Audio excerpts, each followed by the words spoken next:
बोलो छत्तीसगढ़ माता की, भारत माता की, भारत माता की। एक बार नारा लगाएंगे, एक तीर एक कमान। थोड़ा सा ना चुटिया फटाका जैसे लगा, एटम बम जैसे बोलो ना, एक तीर एक कमान, एक तीर एक कमान। चलो ठीक। अभी हमारे झारखंड से पहुंचे आदरणीय महतो जी बिरसा मुंडा की धरती से पहुंचा है। बिरसा मुंडा को मैं इस मंच के माध्यम से सादर नमन करता हूं। हमारे छत्तीसगढ़ के वीरगुंडा धूर सादर नमन करता हूं। ऐसे क्रांतिकारी जिन्होंने जल जंगल जमीन के लिए एक लंबी लड़ाई लड़ी और कहा जाता है कि जो है गुंडा धूर आज तक हमारे और आपके बीच में अमर है, जीवित है, कभी मरा नहीं। मैं कुछ चंद पंक्तियों के माध्यम से अपने बात रखना चाहूंगा। यहाँ पे बहुत सभी वक्ताओं ने अनुच्छेद 13(3) का के बारे में बोल रहे थे, बता रहे थे। मैं भी इनको सुना, बड़ा अच्छा लगा। मैं भी आजकल संविधान पढ़ने की कोशिश कर रहा हूँ। तो 13(3) का में वाकई में बाबा साहब अम्बेडकर ने हमको इतना बड़ा अधिकार दिया, इतना बड़ा अधिकार दिया कि इस अधिकार के तहत राष्ट्रपति राज्यपाल को भी हमसे परमिशन लेना पड़ेगा। इतना बड़ा अधिकार उनको दिया। अध्यादेश कौन जारी कर सकता है? राष्ट्रपति जारी कर सकता है, और वो उस स्थिति में जारी कर सकता है जब लोकसभा और विधानसभा का सेशन नहीं चल रहा होगा, सत्र नहीं चल रहा होगा। उपविधि क्या है? कोई जो संगठन है, कोई आदिवासी संगठन के बीच में कोई दूसरी संगठन है, कोई भी धर्म है, वो अपना नियम हम पर लाद नहीं सकता। उपनियम है, अधिसूचना है, कोई भी सूचना यहाँ पे प्रसारित नहीं करता। वहां पे सारी शून्य हो जाता है, वहां पे रूढ़ी और प्रथा होता है। और इसी संविधान में एक साफ बाबा साहब अम्बेडकर ने लिखा था 368 अनुच्छेद में कि 13(3) का को कोई भी संशोधन नहीं कर सकता। फिर भी हमारे देश में इतने बड़े बड़े राजनेता के होते हुए भी एक किस तरह से संशोधन हो रहा है, एक चिंता का विषय है। मैं ज्यादा बात नहीं करूंगा और मैं सीधा कविता पे आऊंगा। हमको हमारे जो है जनप्रतिनिधि जो है 330, 332 के तहत चुनकर आते हैं। अनुच्छेद 330 और 332 के अंतर्गत एक विशेष क्षेत्र होता है जिस पर हमारे आदिवासी चुनकर जाते हैं। वो लोग भी इस बात को उठाना चाहिए कि संविधान में साफ लिखा है 368 में कि पेशा कानून 13(3) का को कोई संशोधन नहीं कर सकता। इतनी बड़ी शक्ति बाबा साहब अम्बेडकर ने हमको दिया।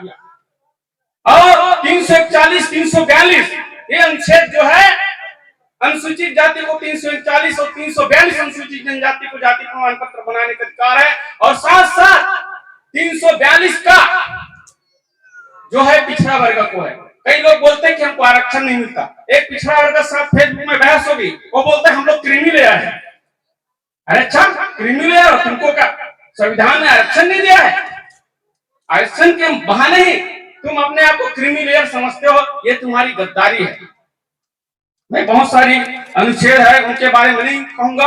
आइए आपको एक कविता की ओर ले चलता हूं और हमारे में जो अन्याय अत्याचार हुआ उसी पर मेरा कविता है कि कांप उठे जल जंगल जमीन और पहाड़, कांप उठे जल जंगल जमीन और पहाड़, तू शेर है दहाड़, तू शेर है दहाड़। जिस प्रकार से जंगल में जब शेर दहाड़ता है ना तो सारे पशु पक्षी पेड़ पौधे हिलने लगते हैं। उसी प्रकार से आप इस धरती के, इस भूमि के, इस भारत भूमि के आप शेर हो। आप दहाड़ोगे तो निश्चित रूप से हम पर जो अत्याचार करने वाले हैं उनका मुंह बंद हो जाएगा, उनका ऐसी की तैसी हो जाएगा। सीधी सरल साफ कर बात मैं बोलूंगा कि क्या उठे जल जंगल जमीन और पहाड़, तू शेर है दहाड़, तू शेर है दहाड़। तेरे पदचाप की आहट से, माने हम जब चलते हैं ना चलने से जो हालत खराब हो जाए कि तेरे पदचाप की आहट से भाई आतंक से थरथरा उठे वे लोग जो भूखे हैं जल जंगल जमीन के लिए, जो भूखे हैं तुम्हारे बहु बेटियों की अस्मिता से खेलने के लिए। इससे पहले कि वो आगे बढ़े कर उनका शिकार, तू शेर है दहाड़, तू शेर है दहाड़। तुम्हारे सीने में धड़कती ज्वाला है, तुम्हारे अंदर जो गुस्सा है उसको गुस्सा को कभी कम मत करना।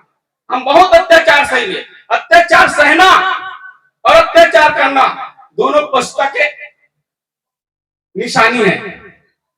तो तुम्हारे सीने में धड़कती ज्वाला है, हवाओं की थपेड़ों में बुझने ना दे भर बारूद। तुम्हारे सीने में धड़कती ज्वाला है, हवाओं की थपेड़ों में बुझने ना दे भर बारूद। मिटा दे नामो निशान, कई पुश्तों तक नपुंसक पैदा हो उनके औलाद जो तुम पर करते रहे अत्याचार। तू शेर है दहाड़, तू शेर है दहाड़। संतोष बुलाता है। सागर से भी गहरा घाव है तेरा, हमारे हाथ से जो अत्याचार हुआ उसकी अत्याचार की कोई सीमा नहीं है कि सागर से भी गहरा घाव है तेरा, मरहम मत लगा। बोलने वाले बहुत सागर से भी गहरा घाव है तेरा, मरहम मत लगा। मिटा दे उन दरिंदों को जिसने तुम्हें घाव दिया, उठा ले अपने धरती पर, उठा ले अपने कंधों पर धरती का भार। जिस प्रकार से वीर गुंडा तुमने अपने कंधों पर इस धरती का भार उठा लिया था, उसी तरह से आज भी इस धरती का भार उठाया है। कि तुम्हारे सीने में धड़कती ज्वाला, सागर से भी गहरा घाव है तेरा, मरहम मत लगा। मिटा दे उन दरिंदों को जिसने तुम्हें घाव दिया, उठा ले अपने कंधों का भार। तू शेर है दहाड़, तू शेर है दहाड़। उठा धनुष लगा तीर चढ़ा प्रत्यंचा, उठा धनुष लगा तीर चढ़ा प्रत्यंचा। तुम्हारे पीछे पीछे चल पड़े हकारवा, टूट पड़े बनकर सैलाब, हटा दे रास्तों पर आने वाले हर एक फौलादी चाकानों को। वक्त की यही है पुकार, तू शेर है दहाड़, तू शेर है दहाड़।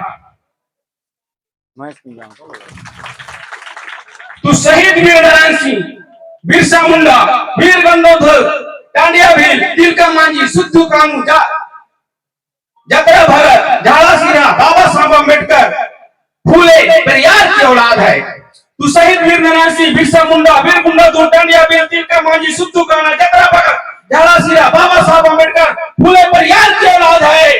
तू मोम नहीं फौलाद है, तुम्हारे बाजों में हजार हाथियों का बल है, तुम्हारे जंघों में चिताओं सा बल है। टूट खड़े हो, टूट खड़े हो, अपनी शक्ति को पहचान, कर प्रहार, कर प्रहार। तू शेर है दहाड़, तू शेर है दहाड़, तू शेर है दहाड़।